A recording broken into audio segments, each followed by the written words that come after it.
2003 and 2006, Frank Lampard was the only man to take the Footballer of the Year award away from Thierry Henry. Just how good was Lampard during the 2004-05 season? Well, I mean, Lampard was absolutely integral to Chelsea winning the league. You know, the first two titles that Mourinho won when he came into English football, and it was 50 years since Chelsea had won the league. They just won it the once before. You know, if you look at Chelsea's roll of honours now, you know they'd won before Mourinho arrived. They'd won the league once, the FA Cup two or three times, and a European Cup Winners' Cup.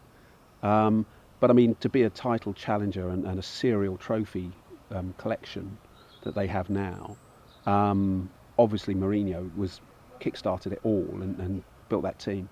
But Lampard was absolutely central to it. And I remember vividly Mourinho's first day of training. It wasn't the big press conference where he said, "I'm the special one." This was even before that.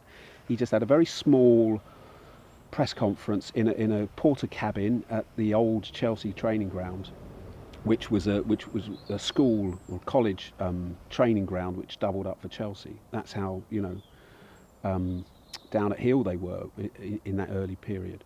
And he was telling just a handful of us, this season Frank Lampard is going to be the top goal scoring. He'll be the top scoring midfielder.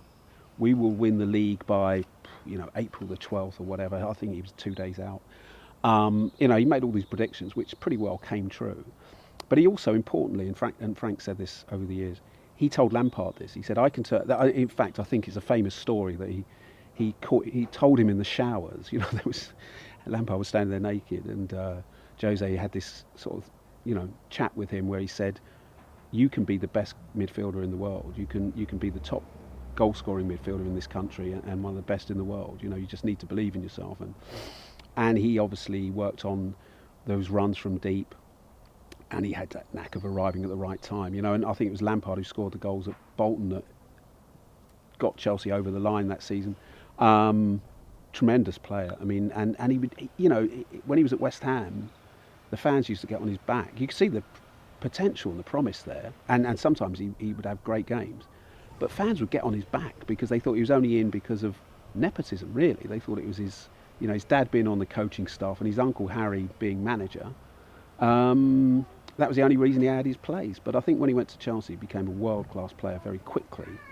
And again, right through his career was outstanding. An outstanding player wherever he played.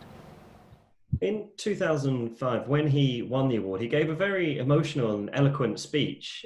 What do you recall about that evening? Well, I mean, the first thing I recall was, as chairman, you are there. There's no full-time staff at the FWA. Effectively, the chairman and the executive secretary just make all the arrangements between them, and book the room and send out the tickets and make sure the guests, the main guests, are going to arrive and on time, and set the timings and make sure it all runs as smoothly as possible. And when you're dealing with footballers who can be either forgetful or flaky or just downright stubborn, it's not always going to run like clockwork. And there have been a few occasions, as you probably know, looking through the list, when the recipient hasn't turned up for various reasons. With Lampard, I'd gone down to see him when we knew he'd won the award a couple of weeks in advance, and talked about the arrangements. And he said, "What do you want me to do?" And I said, "Well, you just turn up on the Thursday night at about 6 o'clock, 6:30, whatever time's best for you. There's a VIP thing. We'll do a short interview, and then we'll take you into the main room, and there'll be some speeches. And or if you want, you just need to say thank you and accept the award and sit down, or you can say what you like. You don't have to make jokes. I think we used to have a comedian at the end. And that was it. So he said, "Great, I'll see you there." And then the day before the event, it was all over the news that his house had been burgled and 2 cars had been stolen, even though him and his family were asleep in the house. So he had that to contend with on the night before. But also, he'd only, and again, it was very late. I think the season had finished on the Sunday before. There was this young Chelsea fan, a girl with a terminal illness, and she passed away. She did make it through to the end. She saw Chelsea win the league. They beat, I think it was Charlton at home. and but she passed away soon after that. And Frank was her favourite player, and the players had got to know her. You know, she was quite well known to them. And her funeral was on the Thursday down in Kent, and Frank had obviously felt obliged and promised to go. So he was coming back, and he sort of pre-warned us I might be cutting it fine to get there for 6:30 or whatever. But at about 6 o'clock, he sort of rang and said, well, look, it's really heavy traffic coming back from Kent. You know, I might be a little late. So again, it was a little bit rushed at the end. I think we put the start of the dinner back a little bit to allow for that.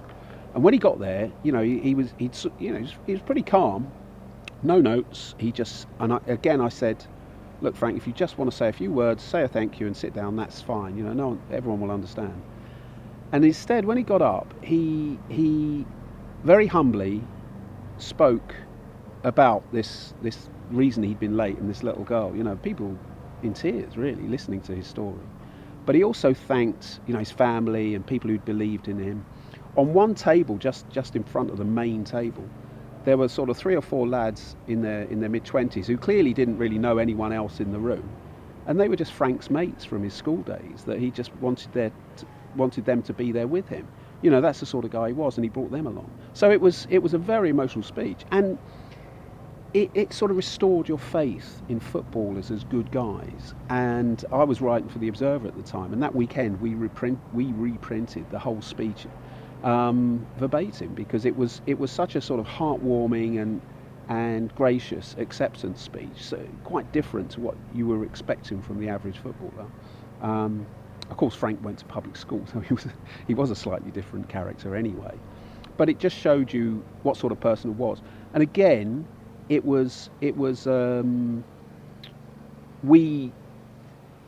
always felt he was a great choice as Footballer of the Year that year. But I think that sort of reinforced it in our mind that he was you know, again, this by precept and example, he was a fantastic character as well. And you know, he's now showing that as a manager, a young manager under a lot of pressure, coping well with it, you know.